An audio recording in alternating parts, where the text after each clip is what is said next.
There's a mistake happening in supermarkets every single day, and most families don't even realize they're making it. It doesn't look like a mistake. In fact, it feels responsible. You got your trolley. You're picking up groceries for the week. You're trying to be sensible, maybe even saving money where you can. But by the time you get to the checkout, $60 turns into $90.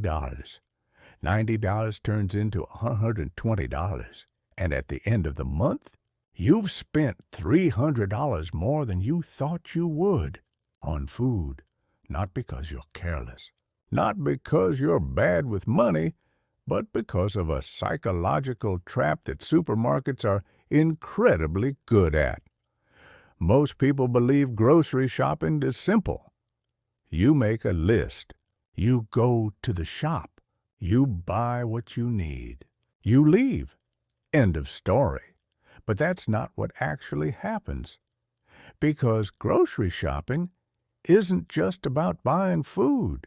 It's a series of dozens of tiny decisions made in a very short amount of time, and those decisions are heavily influenced by how things are presented to you. Here's the belief that quietly causes the problem.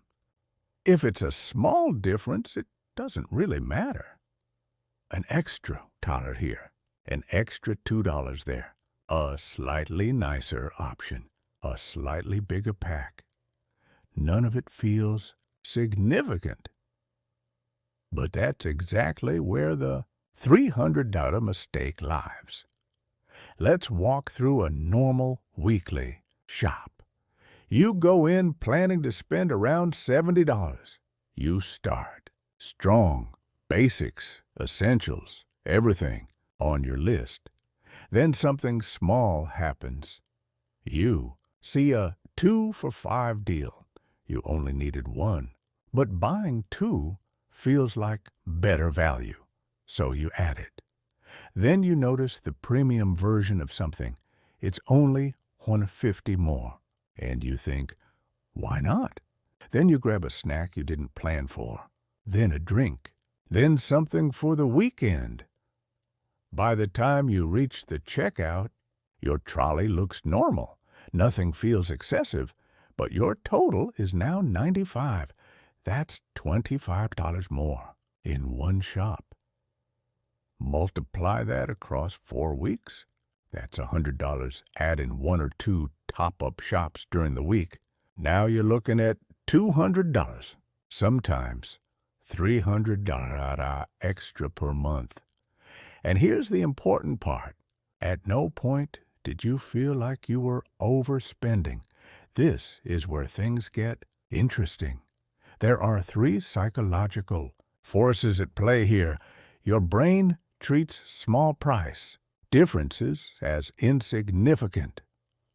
1 doesn't feel like a decision.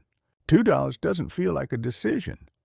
But 20 small decisions later, you've spent an extra $30. Your brain never adds them up in real time. It only sees them individually. Supermarkets are experts at this. They show you a higher price first. So the next option feels like a bargain. 6, crossed out. Now Ford Hoyle, even if you never planned to spend 4, it now feels like a good deal. Your decision isn't based on value anymore. It's based on comparison.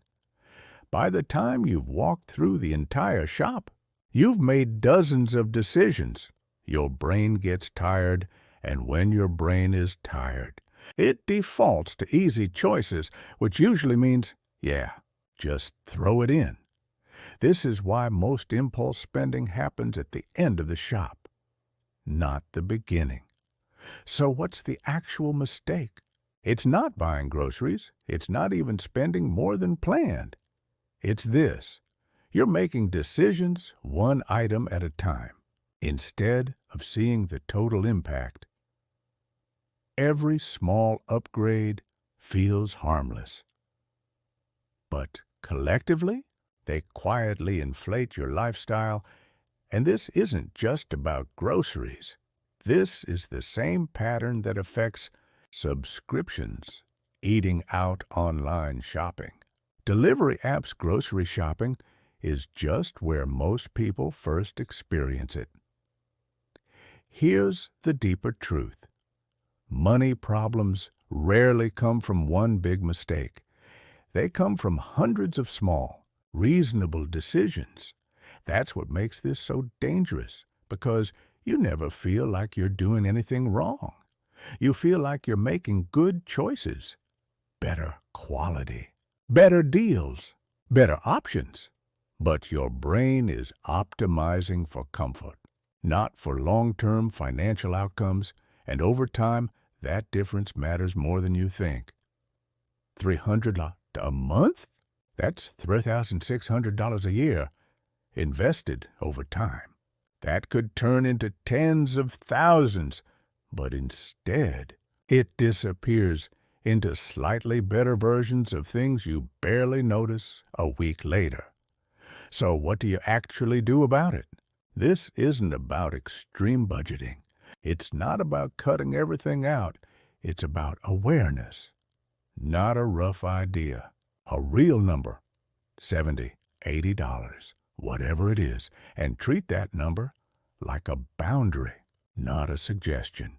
Whenever you reach for a slightly better version, just ask, would I still buy this if it was the only option? If the answer is no, you're reacting to pricing, not value, not forever. Just 1 month. Write down your total grocery spending. Most people are shocked, because what feels like $300 is often $500 plus, and you can't fix what you don't see. Hungry? You'll spend more. Tired? You'll spend more. Stressed? You'll spend more. Simple fix. Don't shop in those states. It sounds small, but it makes a massive difference. Here's the thought I want to leave you with. The most expensive habits in your life don't feel expensive. They feel normal.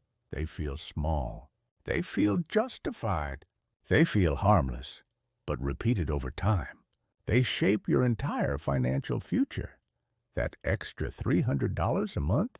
It's not about groceries. It's about how your brain makes decisions when no one's watching. And once you see that, you start spending differently, not less, just smarter. And that's where real financial change begins.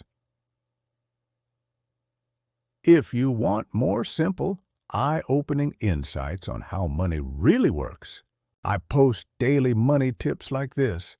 Subscribe so you don't miss the next one.